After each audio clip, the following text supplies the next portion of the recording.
Cedemos el uso de la palabra al doctor Felipe Carlos Betancourt Higareda, quien es doctor en Derecho por la Universidad Metropolitana de Manchester, integrante del Sistema Nacional de Investigadores y del Cuerpo Académico Estudios Constitucionales de la Facultad de Derecho de la UAM. Adelante, doctor, por favor. Muchas gracias, doctor.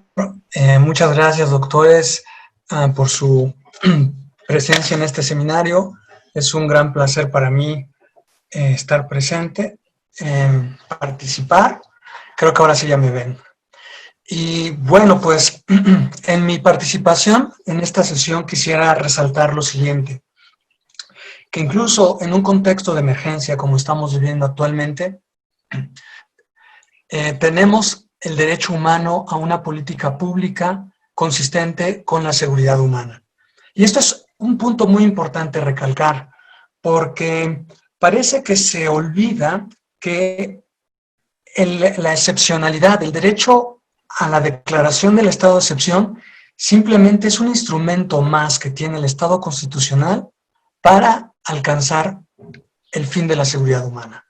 Obviamente, perdón, es un instrumento que se utiliza en un contexto de emergencia, porque en un contexto de normalidad constitucional, el marco precisamente constitucional es suficiente para lograr este objetivo que es la seguridad humana. Entonces, no debemos perder de vista este parámetro, que las políticas públicas, las decisiones que tome el Estado constitucional en un contexto de emergencia, siempre deben tener esa orientación a precisamente asegurar o reforzar la seguridad humana. Como ustedes saben, pues la seguridad humana se compone de varias, podríamos decirlo así, subseguridades, ¿no? Seguridad alimentaria, seguridad económica, seguridad personal, seguridad social, seguridad ambiental, seguridad sanitaria. Y pues aquí lo importante es recordar y exigir de las autoridades del Estado constitucional que en la estrategia que tengan para precisamente pues reducir esta situación de emergencia sanitaria y económica que estamos sufriendo, piensen, reflexionen una estrategia profunda para reforzar todos estos aspectos de la seguridad humana. Y es un poquito preocupante, coincido yo con los doctores que me antecedieron, de que en el actual contexto no se nota que el Estado constitucional, y particularmente hablo del caso mexicano, esté también preocupado por reforzar los otros tipos de seguridades que componen la seguridad humana. Estoy hablando de la seguridad económica, de la seguridad alimentaria, de la seguridad social, y eso, pues el ciudadano de un Estado constitucional debe ser consciente de que todos tenemos el derecho humano a que el Estado diseñe y ponga en práctica políticas públicas consistentes para alcanzar todos estos aspectos de la seguridad humana.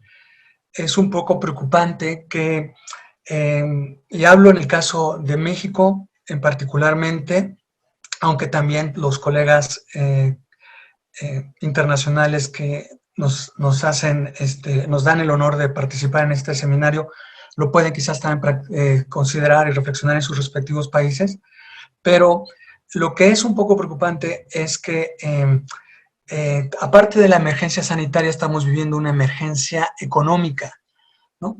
Que ya los expertos, los analistas económicos ya no solamente están hablando de una recesión, sino de una depresión económica que puede durar años, ¿no?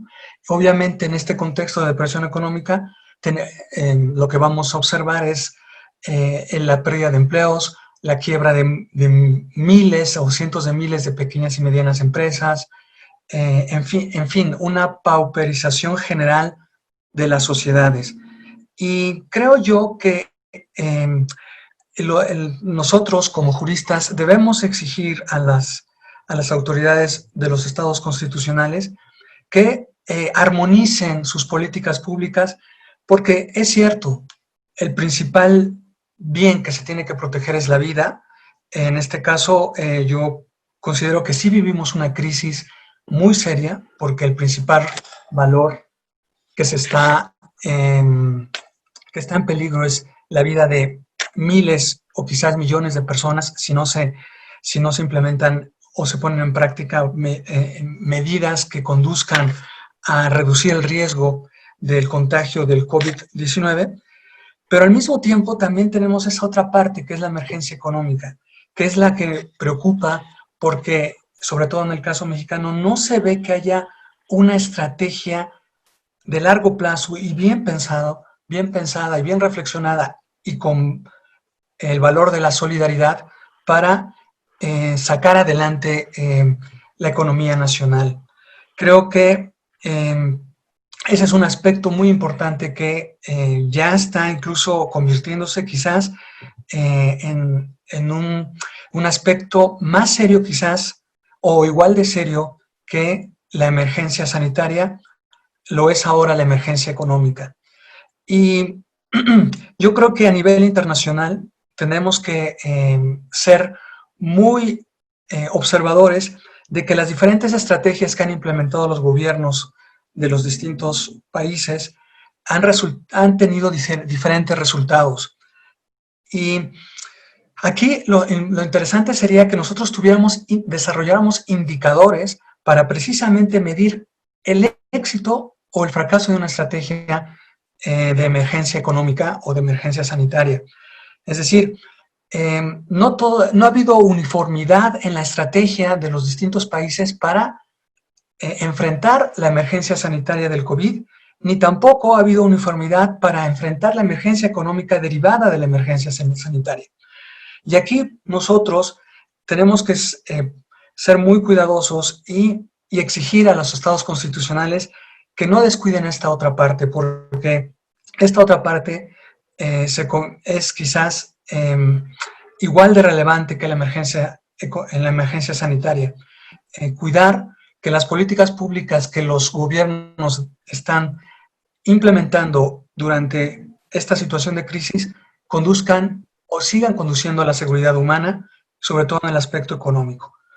Y nosotros aquí podemos aprender mucho de casos como Corea del Sur o de Alemania. Estos países los pongo como ejemplo porque precisamente nos dan un ejemplo de disciplina y de inteligencia y de estrategia.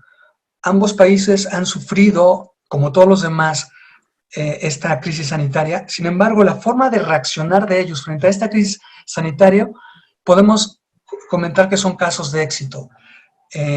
Corea del Sur y Alemania poco a poco van regresando a la normalidad económica, no sin antes tener medidas exigentes de cuidado en las empresas, en las fábricas, y a través de realizar muchas pruebas, ¿no? Es decir, pero estos países están implementando estas medidas que con el tiempo, en largo plazo, pues no solamente les está permitiendo salir de la emergencia sanitaria, sino también salir de la emergencia económica. Entonces, casos como Corea del Sur o Alemania son casos que debemos estudiar de políticas públicas integrales, holísticas, bien reflexionadas, bien pensadas, que a largo plazo refuerzan la seguridad humana. Y un Estado constitucional, ese debe ser su objetivo. Y debemos aprender de ellos, porque sí es posible que salir de la emergencia sanitaria y al mismo tiempo salir de la emergencia económica, pero hace falta que los presidentes de los distintos países, o más bien las autoridades de los estados constitucionales, diseñen una estrategia holística, una estrategia integral, que consideren los distintos aspectos de la seguridad humana, aparte de la seguridad sanitaria, también consideren los otros aspectos que es necesario preservar en la situación de emergencia. Repito, el derecho de excepción solamente es un instrumento más que tiene el Estado constitucional para alcanzar la seguridad humana, pero la declaración del estado de excepción, coincido con la doctora Alejandra Flores, no debe ser ocasión para vulnerar otros derechos humanos fundamentales, sino más bien el instrumento para armonizar las políticas públicas que conduzcan precisamente en una forma armónica la consecución de la seguridad humana. Entonces, pues esa sería por el momento mi participación en este seminario y lo dejo a ustedes para la reflexión de todos los integrantes. Les agradezco mucho su atención y continuamos en este seminario. Muchas gracias, doctor Irán.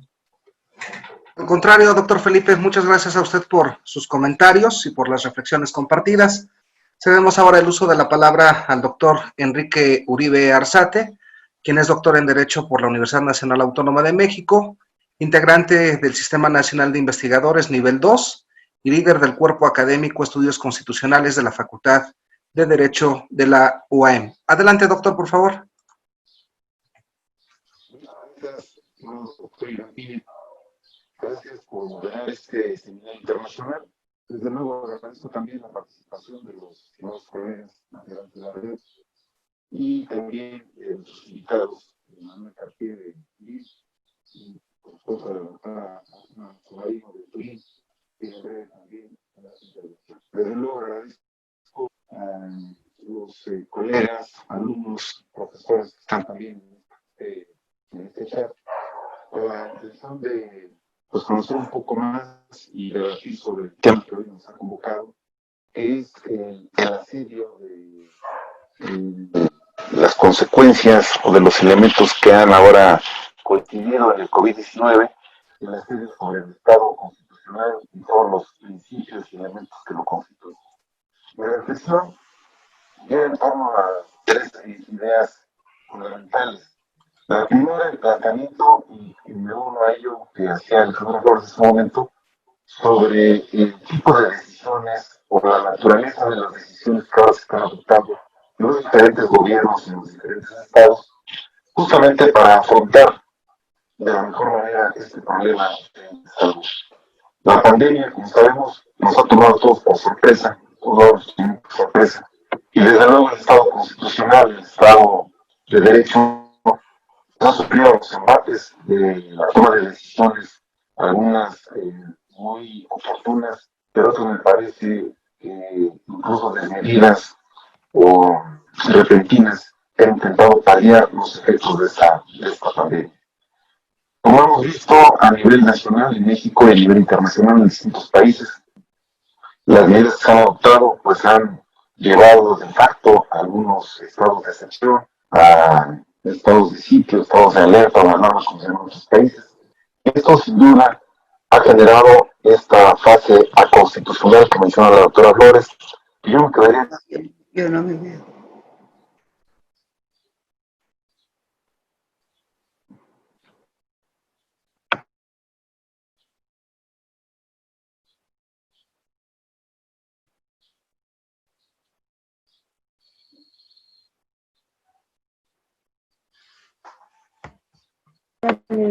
Sí. Al minuto.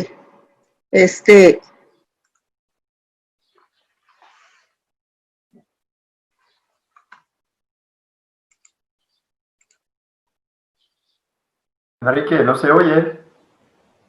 Doctor Uribe, su audio no se escucha.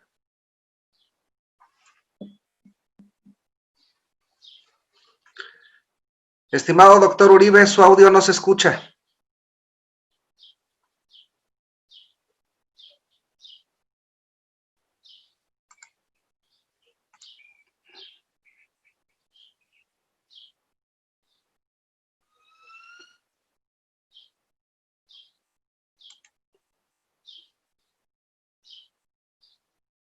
Doctor Uribe, no se escucha su audio.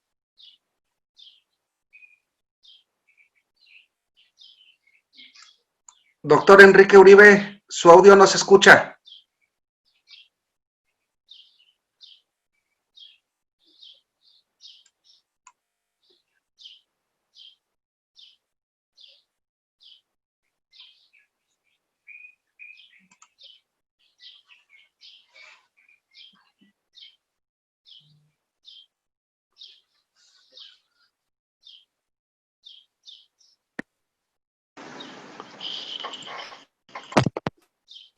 escuchan así?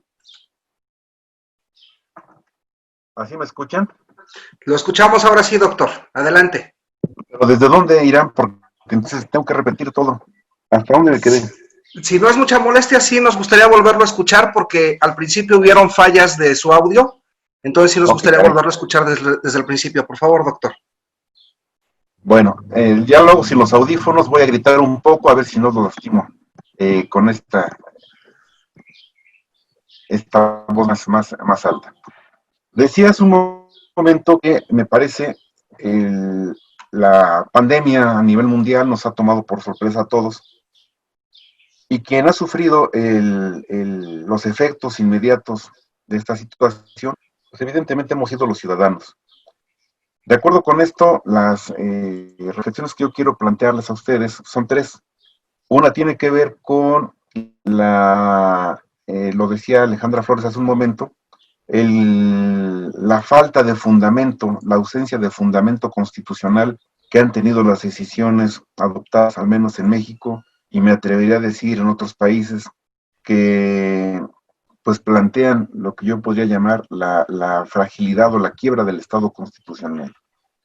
Esa es la primera reflexión.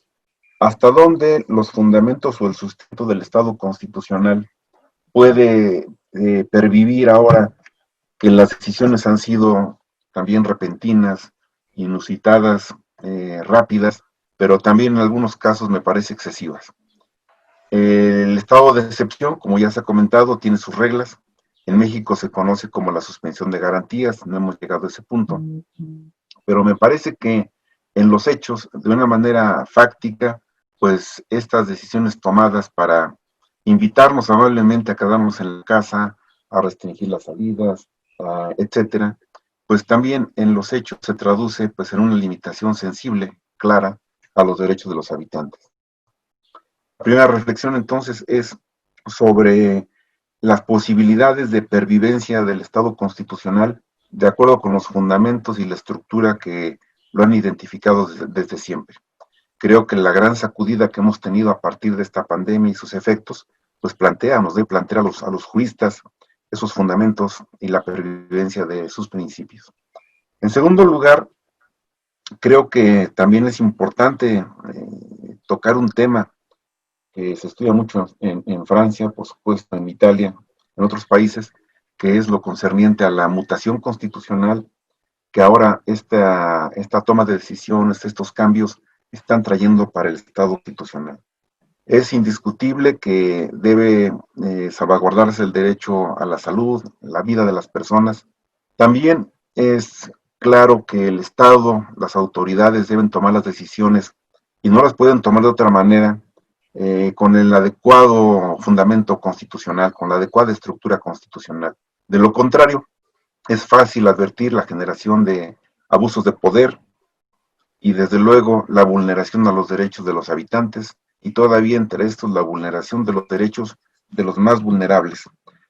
La tercera reflexión tiene que ver con, me parece que también ya lo comentaron, con la forma en que se toman las decisiones y con la estructura que el propio Estado tiene y que debe ser observada para que esas decisiones puedan ser tomadas también de manera constitucional.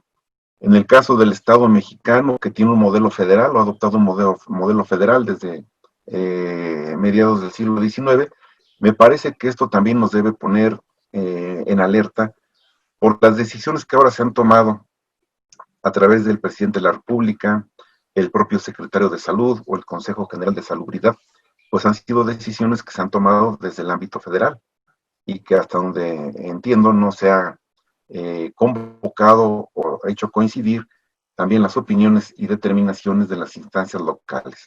Si el Estado está armado, está estructurado a partir del modelo federal, creo que una decisión de tal trascendencia como las que se han tomado ahora en términos de salud, de salubridad pública, pues deben hacer también coincidir, invitar y escuchar las opiniones de las autoridades de las entidades federativas.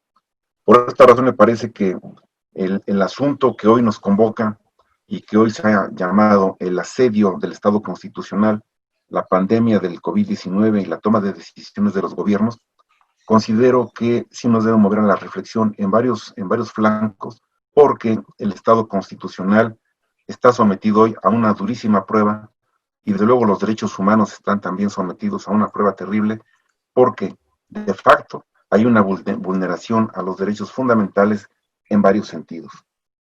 Con estas reflexiones concluyo esta primera parte de esta intervención, no sin antes agradecer al moderador el esfuerzo que está haciendo para tenernos aquí a todos conectados.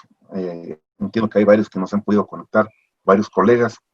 La plataforma de repente nos está jugando esta mala pasada, pero también agradecer desde luego el esfuerzo de los asistentes, de los colegas de la Red Internacional de Estudios Constitucionales, de nuestros queridos amigos de París, de Francia, de Lille, de Turín, de Colombia, de Venezuela, que se han conectado, de Brasil, y también reconocer el esfuerzo que hacen nuestros alumnos, los queridos colegas de la Facultad de Derecho por conectarse. Yo espero que de los resultados de esto podamos sacar buenas cuentas y que podamos hacer alguna aportación importante para que el Estado constitucional siga adelante. Muchas gracias, doctor Irán Piña. Al contrario, doctor Uribe, muchas gracias a usted por sus reflexiones y sobre todo por la iniciativa de este seminario, que es algo importante destacar, que sin la iniciativa suya, este evento académico no podría ser posible. Y en efecto, ofrecemos una disculpa a todos nuestros compañeros, colegas, alumnos que por alguna cuestión técnica no se pudieron enlazar a la sesión del día de hoy. Esperamos que para la siguiente sesión ya podamos contar con la presencia de todos y indudablemente seguimos con nuestro programa, cediéndole el uso de la palabra a la doctora Ana Mastromarino, a quien es un gusto también, al igual que nuestros colegas internacionales y nacionales, tenerlos en este foro académico. Y la doctora, sin mayor preámbulo, me permito expresar, ella es profesora asociada de Derecho Público Comparado de la Universidad de Torino en Italia, es miembro activo de la Asociación Italiana de Constitucionalistas y de la Asociación de Derecho Público Comparado y Europeo. Adelante, doctora, por favor. Bienvenida. Gracias. ¿Me oís bien? ¿Sí? Perfecto, doctora. Perfecto, gracias. Ante todo, quería agradecer al profesor Enrique Uribe Versate la invitación y, por supuesto, a todos vosotros para estar aquí juntos. Evidentemente, mis pocas consideraciones se centran en el caso italiano, pero me parece, por lo que estoy oyendo, que estamos viviendo todos una situación entre muchas cosas parecidas. En Italia, el estado de emergencia se ha declarado el día 31 de enero y sin tener una previsión constitucional, porque el estado de emergencia está disciplinado en un acto legislativo que a partir de 2018, por varias situaciones que evidentemente no tenían nada que ver con la pandemia, sino más que todo por calamidades naturales, desde que afectan muchas veces Italia, el Estado italiano necesitó, digamos, dotarse de una disciplina a nivel legislativo. ¿Por qué no tenemos una previsión constitucional del estado de emergencia en Constitución? Porque nuestros padres constituyentes, saliendo de una situación de dictadura, consideraron no adecuado poner en la Constitución una disciplina sobre el estado de emergencia por caso se pudiera confundir o pudiera ser abusada y nos hiciera caer en un estado de excepción o en un estado de suspensión de los derechos. Por tanto, han considerado poner algunos instrumentos que, digamos, hacen de la emergencia una situación ordinaria, como por ejemplo los decretos leyes. Por lo tanto, nuestra situación de emergencia está disciplinada, por un lado, por una ley que disciplina el estado de emergencia y por otra parte por los decretos leyes que están dentro de la Constitución. No os voy a molestar, evidentemente, sobre todo el sistema en el que se ha ido desarrollando el tema de la emergencia, pero sí quiero decir algunas cosas. Por ejemplo, que en democracia es evidentemente más difícil gestionar una situación de emergencia y por lo tanto el tema de Italia se ha convertido en ser evidentemente una de las primeras democracias liberales que se han enfrentado al COVID, no pudiendo tener en cuenta lo que había pasado en China, y sobre Corea también tengo algunas dudas sobre las formas de amparar algunos derechos, sobre todo por lo que es el derecho, digamos, a la privacy o cosas de esta naturaleza. Y entonces es difícil, y creo que sea mucho más difícil, gestionar una emergencia en una situación de democracia. Los desafíos son más grandes. Eso no quiere decir que no tenemos que tenerlos en cuenta, pero hay que saber con qué nos estamos enfrentando. Y es una situación anómala porque es una situación de pandemia globalizada, no tanto en el sentido de su extensión, sino también porque es una pandemia que estamos gestionando a nivel mediático. Estamos conectados, tenemos que gestionarla a nivel tecnológico. Creo que esta es la primera vez que el mundo se enfrenta de forma globalizada a un acontecimiento de estos tipos. Iré por puntos. Me parece que algunos elementos hay que subrayarlo. En particular, el tema de la relación entre Ejecutivo y Parlamento. En Italia se está haciendo un uso muy alto de actos administrativos, de normas, ya lo he dicho, de emergencia, y el sistema de fuentes se ve en gran parte alterado, con una emarginación progresiva del legislativo. Me parece que este era ya un problema antecedente a la pandemia. O sea, en Italia estábamos viviendo una crisis del parlamentarismo. Quizá esta emergencia ha puesto de forma evidente que el problema existe y que quizá que hay que enfrentarse con este problema a pesar de la pandemia. El colega francés, Emmanuel Cartier, hablaba del hecho de que en Francia el Parlamento funciona pero de forma anómala. En Italia está sucediendo algo parecido. Nosotros no hemos elegido el voto a distancia, y por lo tanto el Parlamento funciona reducido en su número. La opción ha sido hacer participar a las votaciones casi más o menos la mitad del Parlamento, de forma que nosotros no tenemos la necesidad de una mayoría absoluta en las decisiones corrientes. Por lo tanto, necesitamos una mayoría, digamos, de los presentes. Se presenta la mitad más o menos con una de los parlamentarios, y este número y esta participación nos permite tener el número necesario para formar la reunión del Parlamento y tener una proporcionalidad entre los grupos parlamentarios. No se ha decidido hacer en distancia porque nuestra Constitución habla de la presencia de los parlamentarios, bueno, una interpretación muy restricta, digamos, pensada en 1948, y que no hemos querido. En esto estoy muy, digamos, poco de acuerdo, pero no hemos querido poner al día desde una perspectiva con una interpretación más actual. Por lo tanto, creo que estamos viviendo una emarginación del legislativo respecto a lo demás. Por lo que concierne el contenido, estamos en una situación de suspensión constitucional de los derechos, estamos en una situación de emergencia, de inconstitucionalidad. Bueno, en esto yo iría un poquito más, digamos, con los pies firmes. Yo no hablaría ni de suspensión ni de violación constitucional hasta ahora. ¿Y por qué? Porque en Italia hoy tenemos más de 30.000 muertos. 30.000 muertos es un número enorme que ya nos obliga a hablar de ponderación de derechos, pero uno de los derechos que ponderamos es el derecho a la vida. Y entendemos que cuando por una parte tenemos, yo qué sé, el derecho a la circulación y por otro tenemos el derecho a la vida, es cierto que el derecho a la circulación se va a reducir de forma prácticamente total. O sea, si estamos hablando de ponderación, necesitamos ver qué estamos ponderando. Y el caso italiano nos pone frente a una emergencia que afecta la vida, el derecho a la vida. Entonces 30.000 muertos pesan mucho al momento de tomar decisiones.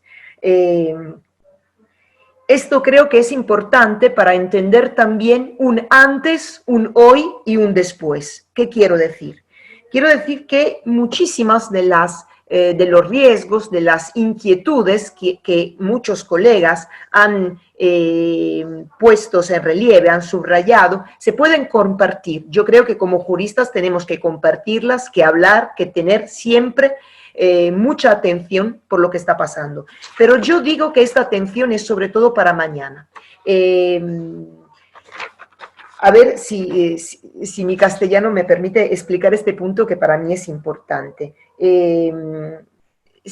Hoy el miedo se está convirtiendo en un elemento a través del cual estamos gobernando nuestros estados. O sea, muchísimos de los pasos que dan los ejecutivos tomando espacio en la política, en el caso de Italia, más espacio de lo que tendrían que tener, es porque la gente tiene miedo y prefiere que alguien decida, es el tema de la legitimidad, de la, digamos, de la confianza que damos al poder. Si el poder tiene resultados, no me importa que se afecten más mis derechos. Esto es el hoy, pero mañana lo que me da miedo, mi inquietud, está, digamos, centrada en el tema del mañana. Una democracia se puede demostrar madura si mañana, cuando cerramos el tema de la emergencia, seremos capaces de no utilizar más el miedo como fuente para gobernar. O sea, si seremos capaces de volver atrás y no utilizar este tema para alterar el sistema de fuentes, para permitir un poder del Ejecutivo más del Legislativo. Entonces, el tema es, ¿seremos capaces de volver atrás? Si hoy son 30.000 muertos y podemos aceptar ciertas limitaciones, ¿seremos capaces mañana de volver a nuestras libertades, a un amparo de los derechos, o quedaremos en un tema de centralización, porque nosotros sí tenemos regiones que están trabajando muy mal, con una centralización y con un desorden total en el Estado? Entonces, ¿seremos capaces de volver atrás? El tema es que en Europa se están movilizando muchísimas democracias en sentido iliberal, y esto es lo que me da miedo. O sea, lo que hemos llamado un constitucionalismo abusivo, que se puede de alguna forma apoderar de nuestras constituciones, de nuestros ordenamientos y vaciarlos desde dentro. O sea, la estructura es aquella de una democracia, pero las lógicas que se utilizan para desarrollar derechos son aquellos de un Estado iliberal, porque a mí no me gusta esta democracia, nunca es iliberal, no me gusta este neologismo que se ha utilizado. Entonces, el desafío es mañana. Hablo sobre todo por Italia, porque vuelvo a decir, nosotros tenemos 30.000 muertos que pesan mucho en las políticas. Entonces, mañana seremos capaces de volver atrás, seremos capaces de no utilizar el miedo como herramienta para gobernar, seremos capaces de no transformar nuestras democracias en democracias de fachada, donde dentro se están comiendo los derechos, se están vaciando el Estado de Derecho. Y último, ¿qué va a hacer Europa? Yo creo que la pandemia pone muy, muy claro, los amigos sudamericanos me perdonarán esta referencia a Europa, pero es mi casa, y entonces no puedo hablar de Italia sin hablar de Europa. ¿Será capaz Europa de entender su papel en esta pandemia, pero en general, en esta nueva era? Yo creo que la pandemia pone claro que Europa empieza de forma muy seria el tema de la integración política, o evidentemente se encuentra en un momento en el que o sirve para integrar y entonces amparar los derechos de los ciudadanos europeos, o Europa no sirve ya para nada, porque frente a una crisis económica también todo lo que hemos construido desde el punto de vista económico se va deshaciendo, porque será más que todo el tema de cada uno por su parte. Entonces será la victoria de los nacionalistas, y yo esto, evidentemente, como Italia y por los valores en los que creo, no puedo aceptarlo. Entonces, este es el momento para que Europa empiece también un discurso de integración política, que para mí es abrir un nuevo proceso constituyente dentro de la Europa. Gracias a todos. Muchísimas gracias, doctora Ana, por sus comentarios, sobre todo por compartirnos una serie de visiones y de conceptos que acá en el ámbito latinoamericano no hemos visualizado, como el estar siendo gobernados en el Estado a través del miedo, o bien estar sufriendo un constitucionalismo abusivo, es decir, un rompimiento de la democracia desde la propia democracia a través de los instrumentos constitucionales.